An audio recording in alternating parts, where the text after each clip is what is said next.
Today we're going to talk about tones and semitones. Much like major seconds, perfect fourths and fifths, tones and semitones are a type of interval and they are used to describe the distance between two notes. The reason why we use tones and semitones is so that when we're measuring out a series of intervals into a scale, it becomes easier to remember.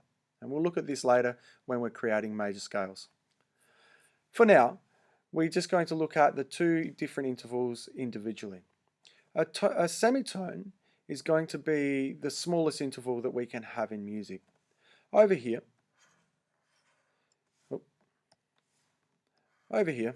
I've just circled an interval of a semitone. You can see on the stave, if you look at it visually, it will be going from a line directly to the space opposite it.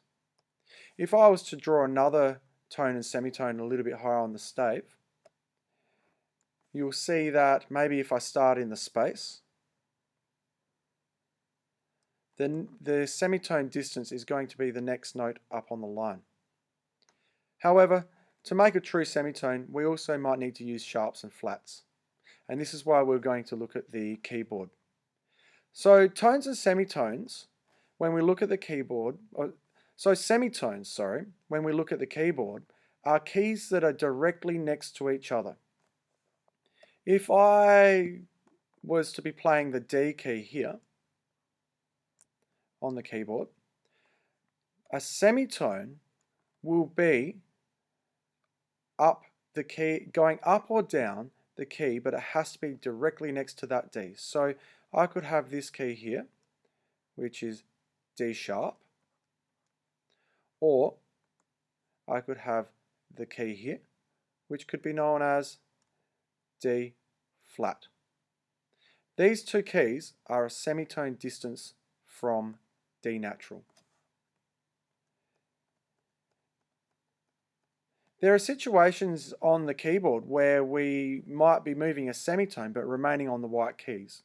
If we have a look at the next note up from D, which is E, you can see that the next white key adjacent to it is in fact going to be a semitone because there is no black key dividing the two notes. So E to F is a semitone. You can also see up here where I've written B and C, there is no black key dividing the two notes, so that is also a semitone. So semitones don't always occur between a white key and two black keys. They can occur between E and F and B and C natural. Now let's look at the tone.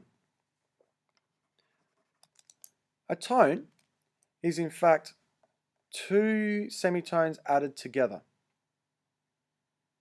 Okay, so if we were to look at a tone, if I started on the key of D again, I would need to take two steps up the keyboard or down the keyboard to create a tone. So if I start here on the D key and I make one step up to the D sharp, that's one step.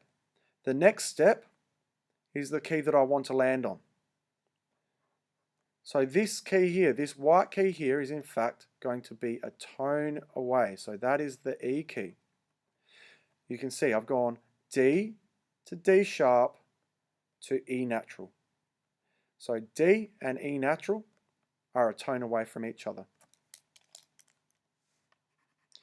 You can see another example of that which I've already placed on the keyboard, G and A. You can see that there is the G sharp black key there separating the two. So a keyboard is very useful for visually checking that your intervals are either tones and semitones.